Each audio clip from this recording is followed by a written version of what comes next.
Jean chapitre 13. Avant la fête de la Pâque, sachant que l'heure était venue pour lui de passer de ce monde à son Père, Jésus, ayant aimé les siens qui étaient dans le monde, les aima jusqu'au bout. Au cours du repas, alors que le diable a déjà mis dans le cœur de Judas, fils de Simon l'Iscariote, l'intention de le livrer, Jésus, sachant que le Père a tout remis entre ses mains, qu'il est sorti de Dieu et qu'il s'en va vers Dieu, se lève de table, dépose son vêtement et prend un linge qu'il se noue à la ceinture, puis il verse de l'eau dans un bassin. Alors il se mit à laver les pieds des disciples et à les essuyer avec le linge qu'il avait à la ceinture. Il arrive donc à Simon-Pierre qui lui dit « C'est toi, Seigneur, qui me laves les pieds ?» Jésus lui répondit « Ce que je veux faire, tu ne le sais pas maintenant, mais plus tard tu comprendras. » Pierre lui dit « Tu ne me laveras pas les pieds, non, jamais !» Jésus lui dit « Si je ne te lave pas, tu n'auras pas de part avec moi. » Simon-Pierre lui dit « Alors Seigneur, pas seulement les pieds, mais aussi les mains et la tête. » Jésus lui dit « Quand on vient de prendre un bain, on n'a pas besoin de se laver, sinon les pieds, on est pur tout entier. Vous-même, vous êtes purs, mais non pas tous. » Il savait bien qui allait le livrer, et c'est pourquoi il disait « Vous n'êtes pas tous purs. » Quand il leur eut lavé les pieds, il reprit son vêtement, se remit à table et leur dit « Comprenez-vous ce que je viens de faire pour vous ? Vous m'appelez Maître et Seigneur. Et vous avez raison, car vraiment je le suis. Si donc moi, le Seigneur et le Maître, je vous ai lavé les pieds, vous aussi vous devez vous laver les pieds les uns des autres. C'est un exemple que je vous ai donné, afin que vous fassiez vous aussi comme j'ai fait pour vous. »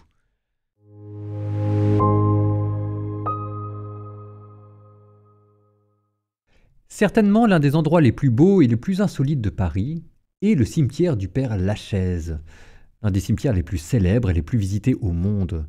Fondé en 1804, et si vous y allez, au hasard des tombes, vous pourrez trouver quelques épitaphes émouvantes. Je vous en donne deux pour introduire notre méditation du jour, aujourd'hui jeudi saint, le dernier repas de Jésus. Voici la tombe d'Édith Piaf. Dessus, il y a écrit « Elle chanta pour vous et vous l'aimiez », à la fois simple et bouleversant. Ou bien encore, et je m'arrêterai là, la tombe d'Oscar Wilde, qui n'est pourtant pas connu pour avoir eu la vie la plus chrétienne qui soit, mais sur lequel il y a marqué, et on fera le lien avec l'Évangile, « Chaque petit acte d'amour fait partie de l'œuvre éternelle. » Pourquoi vous dis-je cela ? Eh bien parce qu'aujourd'hui, jeudi saint, ce que nous commémorons, c'est le dernier repas du Christ avec ses disciples.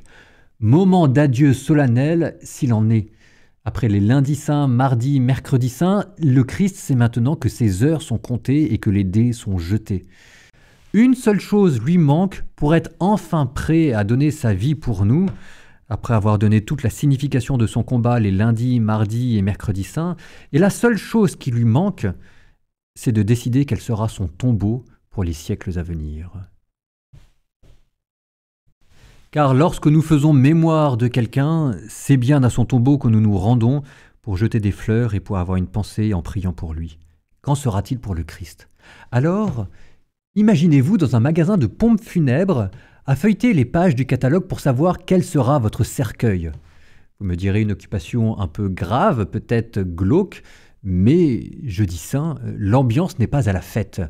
Quelle sera la phrase que vous écrirez en épitaphe sur laquelle viendront se recueillir les gens en pensant à vous ? Eh bien, c'est aujourd'hui que cela se passe pour Jésus. Sauf que, à la place d'un catalogue de pompes funèbres, ce qu'il est en train de feuilleter, c'est le catalogue liturgique juif, et il vient de s'arrêter à la page de la Pâque, la grande fête juive de l'époque, et il vient de dire à ses disciples « Je veux que le jour anniversaire de mon décès ressemble à cela. » Et puis ensuite, il choisit une épitaphe. Si vous deviez mettre une phrase en haut de votre cercueil, qu'est-ce que vous choisiriez ? pour le Christ. La phrase qu'il laissa sur son cercueil, c'est « Aimez-vous les uns les autres comme je vous ai aimés ». Et c'est cela le dernier repas de Jésus. La phrase que je viens de vous dire, « Aimez-vous les uns les autres comme je vous ai aimés », est le dernier commandement que Jésus donna à ses disciples dans l'évangile de Saint Jean. Et parce qu'un geste vaut mieux qu'une parole, pour être bien sûr que cette phrase épitaphe soit gravée dans la mémoire de ses disciples pour les siècles à venir, il joint le geste à la parole, et se déshabillant, saignant un pagne de serviteur autour de ses reins, il se met à leur laver les pieds. Si donc, moi, le Maître et Seigneur, je vous ai lavé les pieds, vous aussi, vous devez vous laver les pieds les uns les autres. C'est un exemple que je vous ai donné. Cela, si je continue à parler du Père Lachaise, vous donnerai les sculptures qu'il y a parfois sur les tombeaux.